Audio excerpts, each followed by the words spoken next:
All right. Good morning. What's up, everybody? Saturday.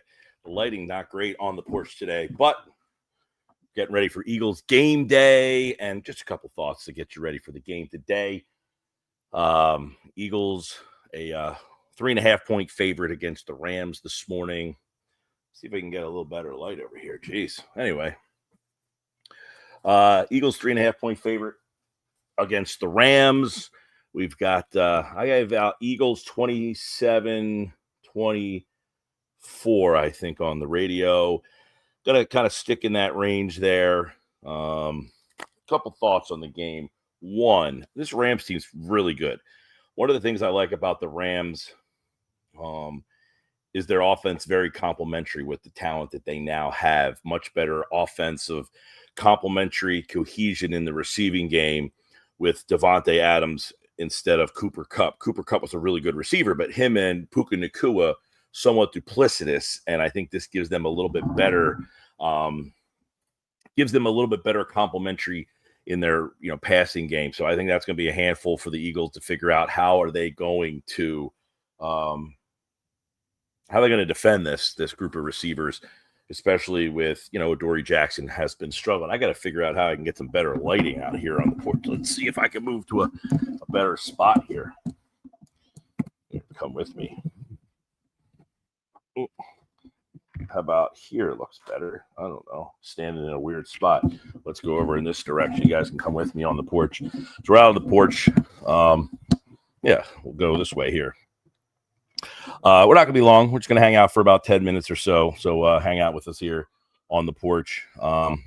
Yeah, so the big thing for me is the passing game. You look at the passing game of the Rams, and I think the complementary weapons they have in the pass game is definitely something different than what they had a year ago when the Eagles beat them not once but twice. So they got to figure out what they're going to do with Devontae Adams and then Puka Nacua. Who is the one that handles Nacua? Now, you could see a situation where Cooper DeJean is the one that ends up getting kind of a lot of the Puka Nacua stuff. You can always do that, but that's, to me, what makes this matchup. It's the matchup, to me, that I think the Eagles are going to have their hands full with the most. Kyron Williams, good running back. Obviously, their offensive line, it's good. It's not great. Their offensive line's okay. I think the Eagles should be able to stuff their run game. It's going to be interesting to see what they do with Jalen Carter, who absolutely wrecked them, obviously, in the playoff game last year, especially late in that game. He had 2 sacks in the game. Pressure. Really, it was the difference in the Eagles winning the Super Bowl. When you think about it, that play, you go back to that and you say, hey, what was the difference in that game? That play there was a big difference in that game. If you're watching, if you could, go to the YouTube channel, hit subscribe on the YouTube channel. It's easy to do. All you got to do is hit the subscribe button, and we will certainly be putting out more content throughout all the stuff coming up at the end here. I'm going to do a little Phillies conversation from last night's game. Not a lot of crazy stuff on last night's game. I know I don't think Nola's going to pitch in that series, the division series, but he might pitch in the championship round. And it was another Nola game last night, where he gets into the 6th and he just couldn't get out of it and gives up 4 runs. And then that's all they scored, in a game where your pitcher gives up 4 runs and gets into the 6th inning. You have a shot to win that game. If he's your 4th guy, is that okay? Do you need better than that? You lost that game 4-3 last night. You're up early. Bohm. Good to see Bohm back. He had a double the other night and hit a home run last night. So Bohm has added something to the offense since he's come back because, there were some people saying, what do we need even Bohm to come back to the lineup for? The way that Kemp was giving you some big hits, and Kemp is actually hitting in the 5-hole when he was playing at some nights, depending on if there's a right-hander or a left-hander. Not a crazy night for the Phillies. They're kind of out of the race for the number 1 seed. The Brewers, they're up 3, but the Brewers have the tiebreaker on them too. So I would think that the Phillies are okay with being the 2 seed, which means you're going to play the Dodgers or the wild card team, which could be the Mets. It could be the Diamondbacks. Diamondbacks I think they're a game and a half out of the playoff race right now. You want to play Diamondbacks in the playoffs again? Yikes. Diamondback team is just scrappy, man. And they traded away Suarez, and they've been better. Like, you see this happen all the time where these teams kind of throw up the white flag, and then something happens, and they just kind of like take it personal, and it's like they just go off on a run, and like you're watching this team, and you're like, who are some of these guys? Like Tim Tawa playing first base for them. You look at the Phillies lineup next to this Arizona lineup, and you're thinking like, how are these two teams in the same league? And pitching dominates, and they have good pitching. So yeah, Arizona is a legitimate possibility to face in a playoff matchup. So yeah. As I was saying though, if you are watching the show on the X platform, which it looks like a lot of you are, many of our viewers come on the X platform, which is cool, love it. But would love for you to go and subscribe to YouTube. That is helpful because what it does for the show is it alerts you when I go live. Not that X doesn't, but it alerts you when I go live. And the chat is easier. If you want to chat and ask questions, you can do that YouTube way better than on the X platform. The X platform does not alert me when you guys leave comments in the comment section. So I don't know if you comment or respond on like X. If you leave a post, I can't see it until afterwards, or if I go to a commercial. But if you are chatting on YouTube, it will alert me in real time, and then we can throw your comments up on the screen. So that's why the YouTube channel is a much better engaging platform to do this stuff on. And we're going to continue to grow this channel with stuff like this. We're going to do On the Porch almost daily now. Morning, post shows, Eagles, Phillies. I'll give you stuff like that. And then our last order of business, hit 2 breweries yesterday. I know that's what everybody's here for, right? Hit 2 breweries yesterday that I had not been to before. The first one was Manafirkin in Manasquan yesterday. Really cool spot. Never even heard of the place, actually. Had never heard of this place before. Don't even know how I found it yesterday. Was just kind of driving around. And we got all this craft stuff out of here from Hang Loose Caboose, which is my girlfriend's business. Manafirkin in Manasquan. So, cool place. Went inside. It's like a old garage kind of looking place. Nothing crazy on the outside. It does have an outside seating area. Had a food truck yesterday from a kind of looks like there was a Mexican restaurant across the street that brought their food truck over, and I had heard really good things about the food. And more on that coming up. I did not have the food yesterday, but I'll tell you why the food came up. But beer was good. I had a beer called Light Sabor.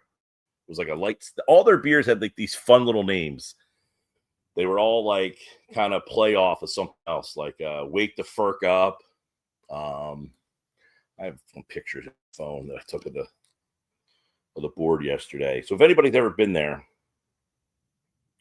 let me see.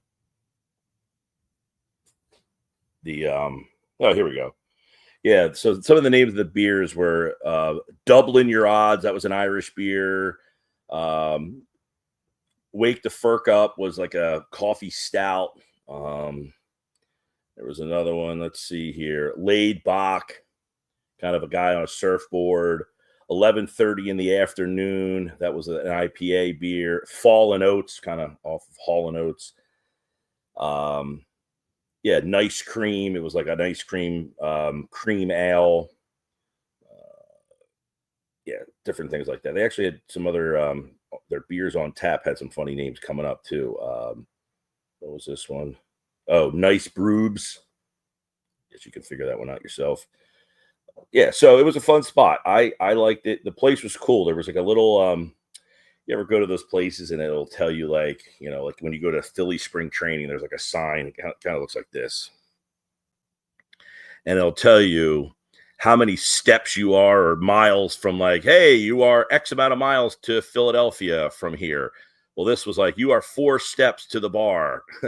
You are, 13 steps to the selfie wall.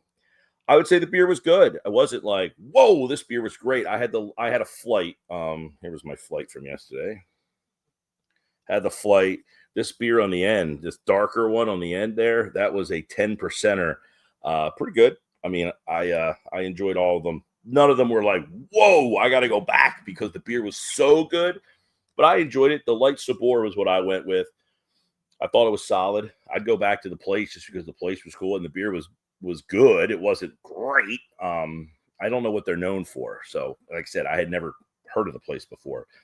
And then we went over to Ship Bottom, which I enjoyed. I mean, I had been outside Ship Bottom before. Ship Bottom, there goes that's the wall, and it's very nautical decor in there. Cool place. They had a live band playing. I liked the beer there. The beer was hopping heavy. It was in New England, and it was good. And then I had said to the bartender that we were at Manafurkin, and he was like, oh, the Mexican restaurant across the street is legit. So that was my story about the Mexican restaurant there.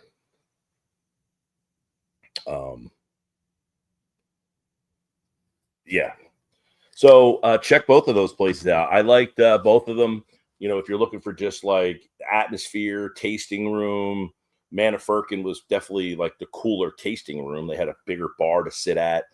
Then they had some really cool decor inside here. If you saw the opening thing, they had like the Notre Dame wall, but it said drink like a champion today instead of play like a champion today. Yeah. Thought that was funny. The inside of Manafurkin, I would say, is more kind of, brewery. The Ship Bottom is like in a shopping area of like LBI and Beach Haven. Cool setting. I mean, they had they had a bunch of TVs. Not to say a bunch. 1, 2, 3, 4. They had 4 TVs. They had games on. I actually went up to the bartender and I said, hey, is there any way I can put the West Virginia game on? He gave me the remote and said, it's yours, man. Go ahead and do it. So I had control of the TV at that place. Of course, West Virginia was getting their ass handed to them. So we turned that,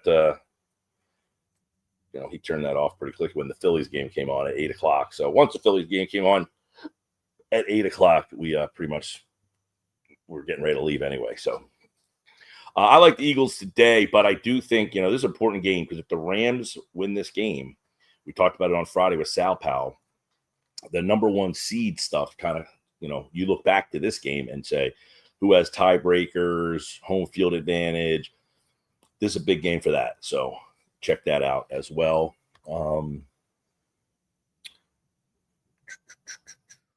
Phillies play at 4 today.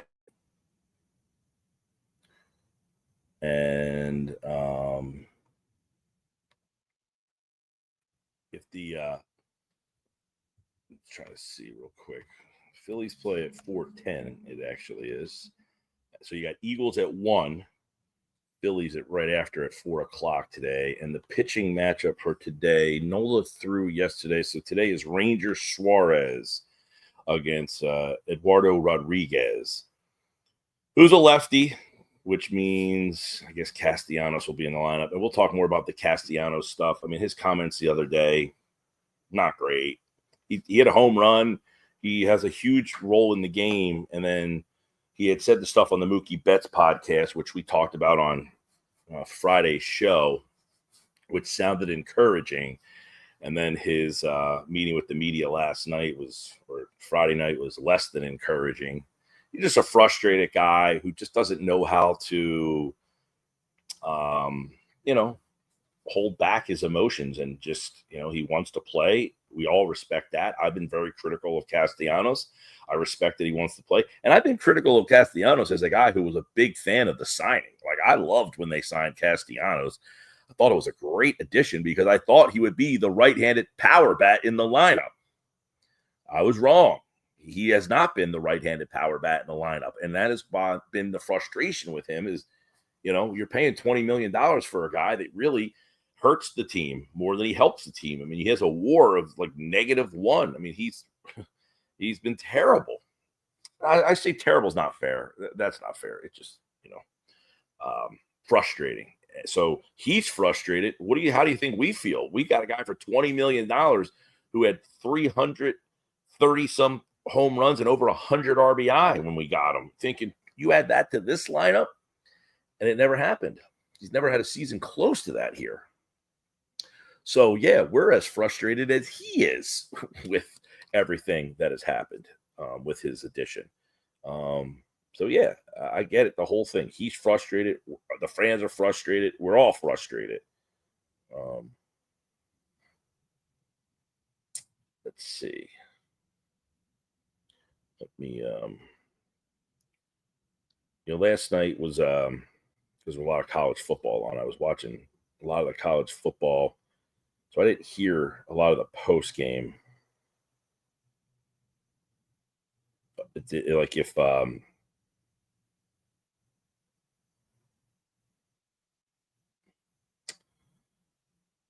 Thompson was asked about it. Let me see if I can pull that up and play that in here. I should be able to get that. This is last night. Rob Thompson was asked about his relationship with Nick Castellanos, and Castellanos, the interesting, the whole thing. He played it like, yes, I want to play, blah blah blah, frustrated, all the stuff that you would think. But ultimately, when he said the communication,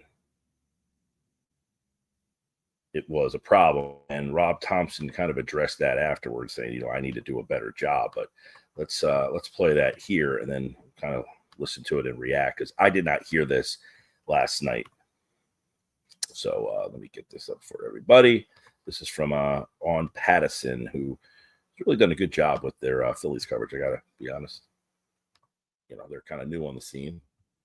I think that is Kyle Scott's formerly of Crossing Broad, his team over there. I think he kind of owns that platform. All right, here you go.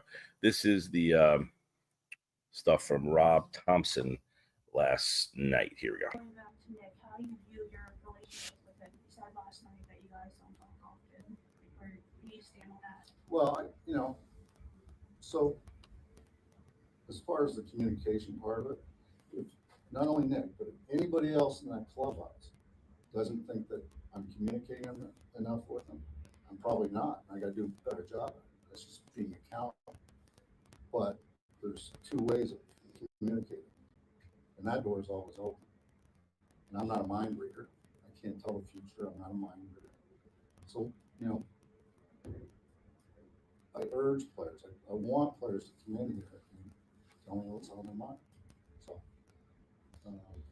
but yeah, I obviously have to do a better job. Did you tell him that? Yes.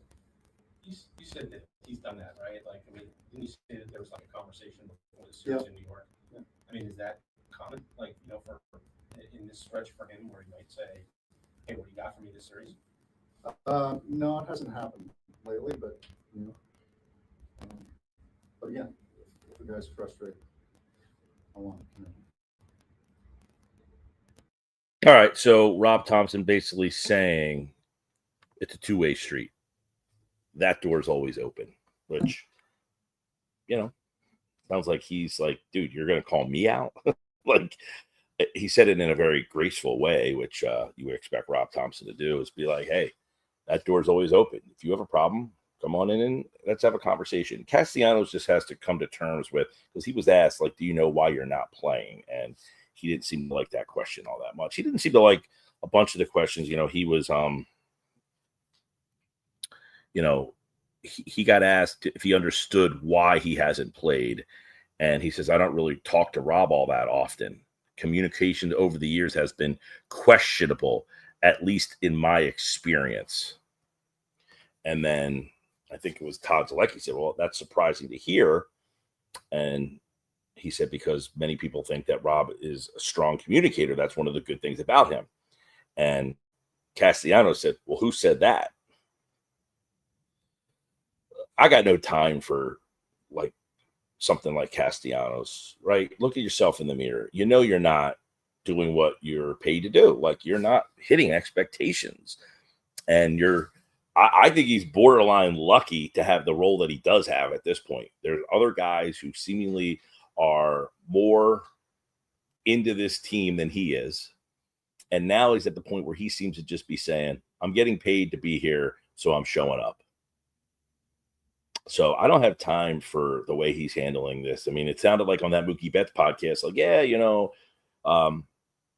I thought Bob Cooney said to him, hey, look, you had a good round of batting practice. And he was like, yeah.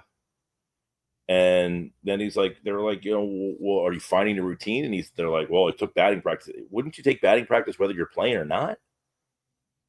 Like, so you're not in the lineup, so you're not taking batting practice today? Like, really? I felt very childish watching that. I felt like he was very childish watching that. So I got little time for that. And I said last night that for me, I'd rather have a guy like Rojas on the playoff roster. He adds more. You want a stolen base late in the game, he can get in there. You're down or you're tied and you need a run, and let's say, somebody like Bohm's on base. You can put Rojas in the game to let him run for Bohm or Schwarber. You can figure out different ways to use Rojas to help a playoff team as a part-time player, not a starting player. You don't want Rojas starting over Castellanos because, quite frankly, if I need a right-handed bat, I have no problem using Weston Wilson or Otto Kemp as a right-handed bat in a spot that I may use Castellanos, like in the same spot. Like, hey, if I'm going to use Castellanos here, I would just use Wilson. I mean, both those guys, Wilson and Kemp, have given, professional at-bats, have had big hits, way more professional at-bats than what Castellanos has given you. I know he hit a home run the other night, which he'll do every once in a blue moon, but all right. Eagles today, 27-24. Phillies today against Arizona. Tomorrow, you can check us out live at the Fanatic Sportsbook at Ocean Casino. We're all over the place next week. Wednesday, we'll be at Maynard's. Thursday, we'll be at Chickies and Pete's. Friday, we'll be at the Roost. I actually had lunch at the Roost yesterday. Very good spot. I like the Roost. Good setup in there. I don't know where they're going to have us for the show, but the bar is really cool. We ate outside yesterday. There was a lot of golfers out there yesterday. We might play golf on Friday. They've invited us to come play. I'm terrible. I know Nuggets wants to play, so maybe we'll play. All right. Okay, cool. Well, we'll be doing more of these. So do me a favor, if you could, find it in your heart. Subscribe to the YouTube channel. That is the key. Subscription on the YouTube channel. Hit the subscribe button. And you will get an alert whenever we do stuff like this, which we are going to be doing more of. Again, check out, where'd I go yesterday? Oh, Manafirkin and Ship Bottom, both solid spots. I liked both of them. I would say that we're going to try to do a little brewery tour. We're putting one together here in a couple of weeks. And we're going to be in Dewey Beach for the Phillies playoff opener on the 4th. So we're traveling down to watch the Phillies game with some Delaware fans. So we'll be down there on the 4th, and we'll be doing more stuff. All right, everybody. Go Birds. We might come back after the Eagles game today and do a little recap of that. So hit the subscribe button. See ya.